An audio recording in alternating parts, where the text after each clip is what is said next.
عبرانیوں کے نام پولس رسول کا خط اور اس کا 13واں باب جو 24 آیات پر مشتمل ہے۔ برادرانہ محبت قائم رہے، مسافر پروری سے غافل نہ رہو، کیونکہ اسی کی وجہ سے بعض نے بے خبری میں فرشتوں کی مہمانداری کی ہے۔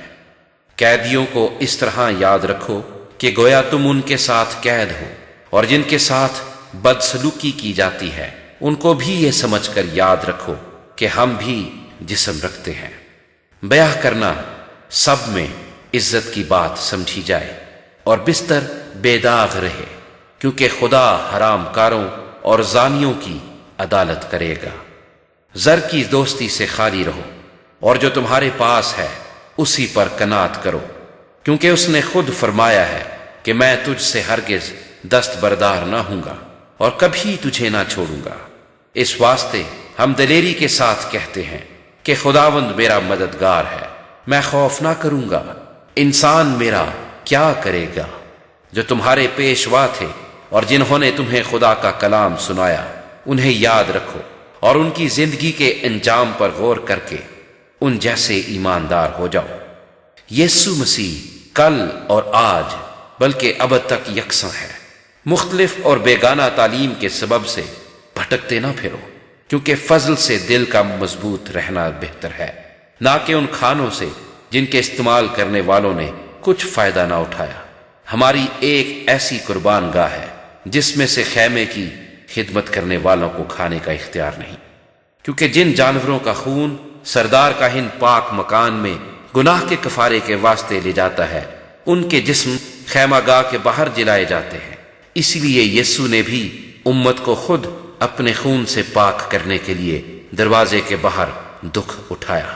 پس آؤ اس کی ذلت کو اپنے اوپر لیے ہوئے خیمہ گاہ سے باہر اس کے پاس چلے، کیونکہ یہاں ہمارا کوئی قائم رہنے والا شہر نہیں، بلکہ ہم آنے والے شہر کی تلاش میں ہیں۔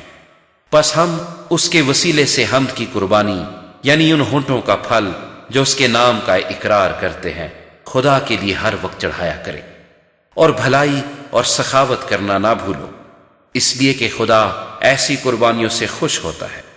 اپنے پیشواؤں کے فرما بردار رہو اور تابع رہو، کیونکہ وہ تمہاری روحوں کے فائدے کے لیے ان کی طرح جاگتے رہتے ہیں جنہیں حساب دینا پڑے گا، تاکہ وہ خوشی سے یہ کام کریں نہ کہ رنج سے، کیونکہ اس صورت میں تمہیں کچھ فائدہ نہیں۔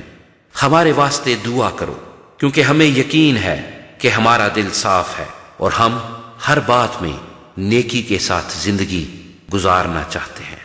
میں تمہیں یہ کام کرنے کی اس لیے اور بھی نصیحت کرتا ہوں کہ میں جلد تمہارے پاس پھر آنے پاؤں۔ اب خدا اطمینان کا چشمہ جو بھیڑوں کے بڑے چرواہے یعنی ہمارے خداوند یسوع کو ابدی عہد کے خون کے باعث مردوں میں سے زندہ کر کے اٹھا لایا، تم کو ہر نیک بات میں کامل کرے، تاکہ تم اس کی مرضی پوری کرو، اور جو کچھ اس کے نزدیک پسندیدہ ہے یسوع مسیح کے وسیلے سے ہم میں پیدا کرے، جس کی تمجید عبدالآباد ہوتی رہے، آمین۔